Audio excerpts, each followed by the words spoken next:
بتائیں کہ آپ ڈٹے ہوئے ہیں اور کبھی کوئی ایک ایسا موقع آیا ہو کہ آپ کو اچانک اپنی بچوں کی یاد آ گئی ہو اور آپ ڈر گئے ہوں کہ نہیں، شاید مجھے میں نے ہر واپس وقت جانے کے لیے آنا. ہر وقت اپنے بچوں کی یاد آتی ہے، اور ہر وقت وہ میرے دل میں رہتے ہیں. میری فیملی، میرے بچے مجھے اسی طرح اچھے لگتے ہیں جیسے باقیوں کو لگتے ہیں. تو اس سے کیا فرق پڑتا ہے کہ ڈریں میں گے ان نہیں کے آپ. لیے کوئی بری مثال چھوڑ کے نہیں جانا چاہتا. ہوں.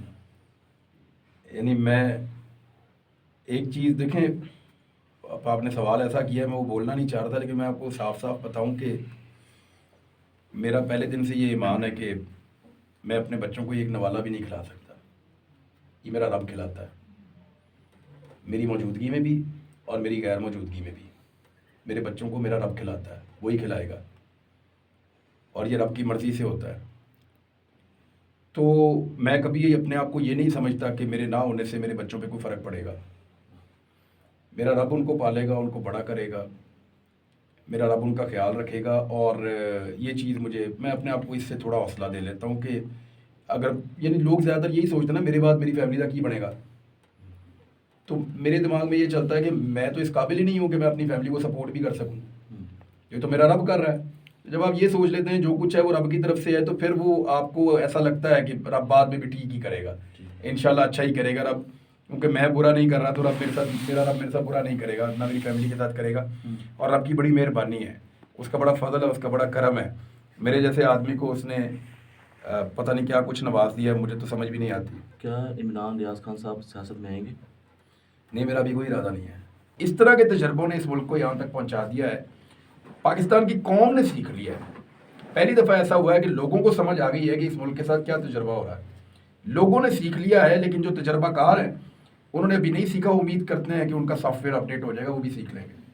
کنفرم ہے؟ ہو جائے گا، اس سے کیا فرق پڑتا ہے؟ یہ آسمان سے تھوڑی اترا ہوا ہے. اللہ رب العزت کی ذات سب سے بڑی ہے، باقی سب ایک جیسے ہی ہیں. ٹھیک ہے. ارے سر یہ بتائیں کہ IMF ہماری بات سننے کے لیے تیار نہیں ہے اور ورلڈ بینک جو ہمیں قرض دینے کے لیے تیار نہیں ہے اور حالات بدتر سے بدتر ہوتے جا رہے ہیں، تو کس طرف جائیں گے ہم؟ دیکھیں، ہم لوگ IMF کو ایسے بولتے ہیں، ورلڈ بینک کو ایسے بولتے ہیں کہ جیسے وہ بڑے برے لوگ ہیں، ہمارے اوپر ان کا احسان ہے. ہمارے یہاں پہ پاکستان میں کہتے ہیں IMF سے جان چھڑوا لی، IMF یہ ہے وہ ہے. وہ برے وقت کے ساتھی ہیں. انہوں نے آپ کو تب پیسہ دیا جب آپ کے پاس نہیں تھا. انہوں نے آپ کو قرضے دیے، انہوں نے آپ کا ملک چلانے کے لیے آپ کی مدد کی ہے. یعنی اگر آپ ایک گاؤں میں رہتے ہیں اور آپ کے گھر کے اندر راشن پانی نہیں ہے، گاؤں کا کوئی آدمی اگر آپ کی مدد کرتا ہے تو آپ اس کے احسان مند ہو گئی، یا آپ یہ کہیں گے کہ یہ تو بہت برا آدمی، اس سے جان چھڑانی ہے میں نے. اور جو آپ کو پیسہ دے گا وہ سب سے پہلے یہ دیکھے گا کہ کیا آپ وہ پیسہ واپس کر سکتے ہیں یا نہیں کر سکتے. ہم نے ان اداروں کو بہت دھوکے دیے ہیں ماضی میں اور دیتے چلے آئے ہیں کئی دہائیوں سے. اور اب وہ ان کو آئیڈیا ہو گیا ہے کہ ہمارے پاس اب دینے کے لیے دھوکہ بھی نہیں ہے، اب ہم یہ پیسہ کیسے واپس کریں گے. تو وہ پالیسیز اپنی مرضی کی چاہتے ہیں، وہ پالیسیز آپ کو بنانی پڑیں گی. اور وہ جو چیز کہہ رہے ہیں اس کے لیے تو نہیں کہہ رہے کہ انہوں نے آپ کے ملک کو کوئی لے جانا یہاں سے اٹھا کے، یا آپ کی زمین کو باندھ کے لے جائیں گے، یا چیزیں اٹھا کے یہاں سے پاکستان سے لے جائیں گے. ایسے تو وہ نہیں کریں گے. وہ اس بات کی یقین دہانی چاہتے ہیں کہ پاکستان اپنے اندر ریفارمز لے کر آئے، پاکستان ٹیکس کلیکشن کو امپروو کرے، پاکستان کے اندر کاروبار بڑھے، پاکستان ترقی کرے، تاکہ پاکستان کو جو پیسہ وہ ادارے دے رہے ہیں وہ پیسہ پاکستان واپس کر سکے. پاکستان یہ کر سکتا ہے، لیکن اس کے لیے جو پہلی چیز ہے وہ ہے سیاسی استحکام ملک میں ہونا چاہیے. سیاسی استحکام سے لوگوں کے کانفیڈنس میں اضافہ ہوتا ہے. جب لوگوں کے کانفیڈنس میں اضافہ ہوتا ہے تو لوگ پیسہ خرچ کرتے ہیں.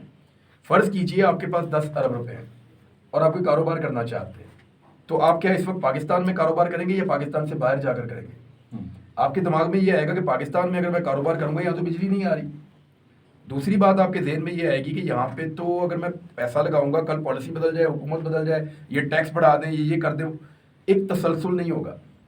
اور پھر پولیٹیکلی جس طرح کا ایک انوائرمنٹ پاکستان میں بنا ہوا ہے، لوگ پھر اس سے خائف بھی ہیں. بہت سارے لوگ ناراض ہیں. لوگوں کو یہ لگتا ہے کہ لوگوں کے فیصلے کے اوپر لات مار کے اپنا فیصلہ مسلط کیا گیا ہے. اس کی وجہ سے لوگ غصے میں بھی ہیں. تو ایسی صورتحال میں لوگ پیسہ نہیں لگاتے. جو باہر سے سرمایہ کاری آتی تھی، یہ جو ابھی 6 ماہ ہے اس میں 60% اس میں کمی آئی ہے. جی سر یہ بتائیں کہ پنجاب اسمبلی تحلیل ہوگی، KPK بھی تحلیل ہوگی، تو آپ کو لگتا ہے کہ اگلے 3 ماہ میں الیکشن ہو جائے گا؟ ہونا چاہیے جی. ان دونوں اسمبلیوں کے اندر آئین پاکستان کے مطابق تو الیکشن ہونا چاہیے. یہ ملک آئین کے ساتھ چلے گا. یہ ایسا نہیں ہو سکتا کہ کسی کی خواہشات کے اوپر یہ ملک چلے. خواہشات پہ یہ ملک بہت چل گیا. میرے پاس جو انفارمیشن ہے اس کے مطابق الیکشن فری اینڈ فیئر تو نہیں ہوگا لیکن ہوگا اپنے ٹائم پہ. آپ کو لگتا ہے کہ عمران خان صاحب کی واپسی ممکن ہے؟ جو کچھ لوگ بھی ہو بات سکتا ہے. کر دیکھیں مجھے سب سے بڑا جو کراس لگایا گیا تھا وہ شریف خاندان پہ لگایا گیا تھا. آج تک کی تاریخ میں ہم نے اسٹیبلشمنٹ کو یعنی اسٹیبلشمنٹ کے پاس عمران خان کے خلاف کوئی ایسی چیز تو نہیں ہے کہ وہ ہمیں کھل کر یہ کہہ پائیں یا قائل کر پائیں کہ یہ آدمی غلط ہے. ٹھیک ہے سر، یہاں پہ یہ سوال یعنی یہ کرنا سوال چاہتا ہم نے پوچھا نا، ہم نے کہا جی کرپٹ ہے نہیں ہے. منی لانڈرنگ کی ہے جی نہیں کی. ملک کے راز بیچے ہیں جی نہیں بیچے. ملک کا دشمن ہے جی نہیں ہے. مسئلہ کیا جی بات نہیں سنتا، یہ مسئلہ ہے نا. تو معاملہ یہ ہے کہ اگر نواز شریف اور ان کی فیملی کے لیے راستہ بن سکتا ہے تو یہ تو بہت بہتر آدمی ہے اس کے لیے بھی. اور یہ راستہ پبلک بنائے گی. وہ جو راستہ بنا کر دینے والے تھے یا راستہ روکنے والے تھے وہ خود راستے پہ آئے ہوئے ہیں ابھی. تو سر یہ بتائیں کہ اسلام آباد کے بلدیات کے انتخابات کس نے رکوائے؟ آپ کے سامنے ہی ایک انٹیلیجنس کی رپورٹ آتی ہے اور وہ بتاتی ہے کہ الیکشن تو آپ جیت ہی نہیں رہے، کوئی بھی نہیں جیت رہا. ان کے پاس تو امیدوار ہی پورے نہیں تھے.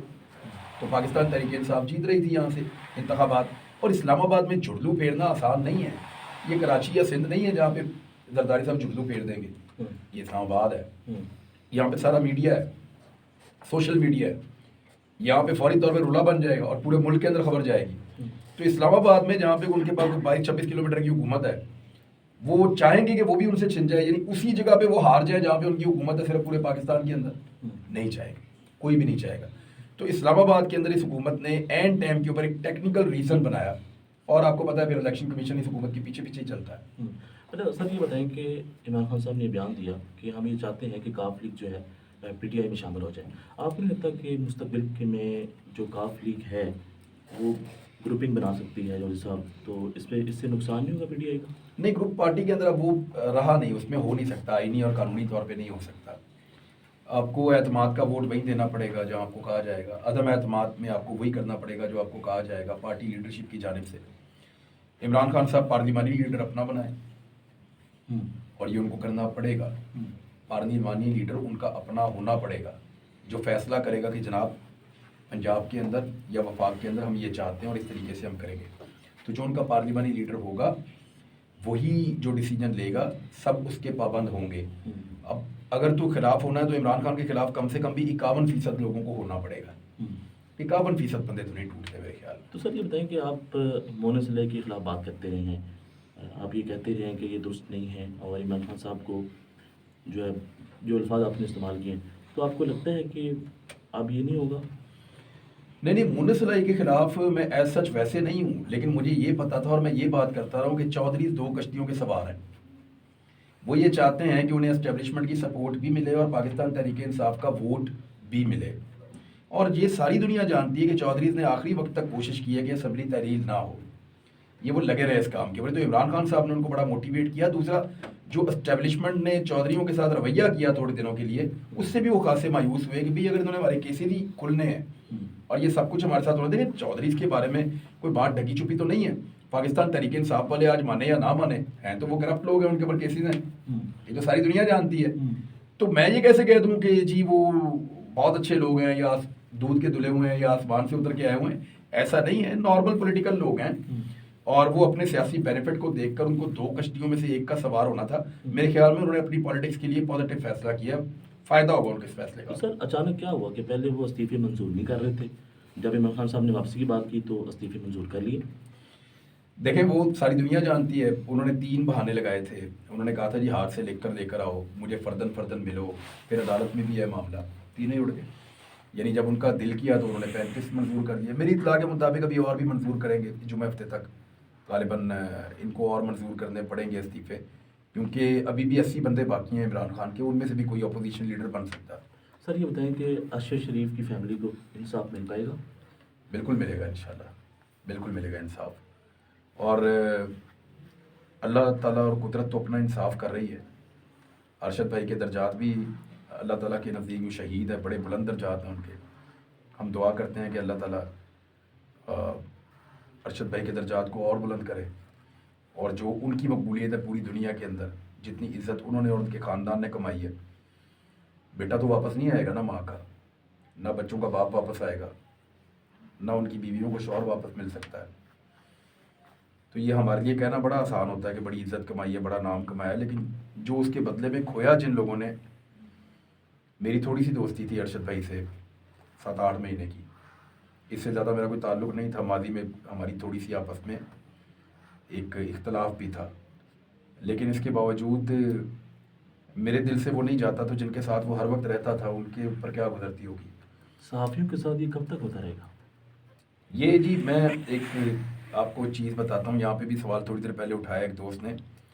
یہ صحافیوں کے ساتھ ہوتا ہی رہے گا جب تک رول آف لا نہیں ہوگا. یہ ہوتا ہی رہے گا صحافیوں کے ساتھ. اس کا ریزن ہے کہ جب تک طاقت کے ساتھ چیزیں طے کی جائیں گی نا، ڈنڈے کے ساتھ چیزیں طے کی جائیں گی، تب تک یہ ہوتا رہے گا. آپ کو میں بتاتا ہوں سب سے بڑی طاقت اس ملک میں اسٹیبلشمنٹ ہے. جب وہ صحافیوں کو مارتی ہے نا اپنے مفاد کے لیے، تو پھر جو چھوٹی اسٹیبلشمنٹ ہے نا، پولیس یہ وہ، ان کو بھی لگتا ہے کہ یار تجھے ٹھوکو تھوڑا ہے. یہ اسی طرح قابو آتے ہیں. پھر اس کے بعد پولیٹیکل پارٹی ہے، ان کو لگتا ہے کہ یار ٹھیک ہے نا، دبا کے رکھو، کوئی نہیں، انہوں نے بھی دبایا ہو تو ہم بھی دبا دیتے ہیں. تو اس طرح ہر ایک کو شے ملتی ہے. بعض اوقات تو ایسا ہوتا ہے کہ علاقے کے گنڈے جو ہیں وہ بھی دبا رہے ہوتے ہیں صحافیوں کو اور یہ حرکتیں کر رہے ہوتے ہیں. ہمارے جو نمائندگان ہیں جو ہمارے دور دراز علاقوں میں صحافت کرتے ہیں، دوست بڑی مشکلات میں کام کر رہے ہوتے ہیں، اور بدنام تو بلا وجہ ہم چند لوگوں کی وجہ سے ہوتے ہیں. لیکن صحافت اتنا آسان کام نہیں ہے، بڑی قربانیاں دی ہیں، بڑا خون بہا ہے صحافیوں کا. تو یہ ہوتا رہے گا صحافیوں کے ساتھ جب تک کہ رول آف لا نہیں ہوگا، جب تک کہ جو سب سے بڑا مارنے والا ہے وہ مارنے سے نہیں رکے گا، تب تک یہ ہوتا رہے گا.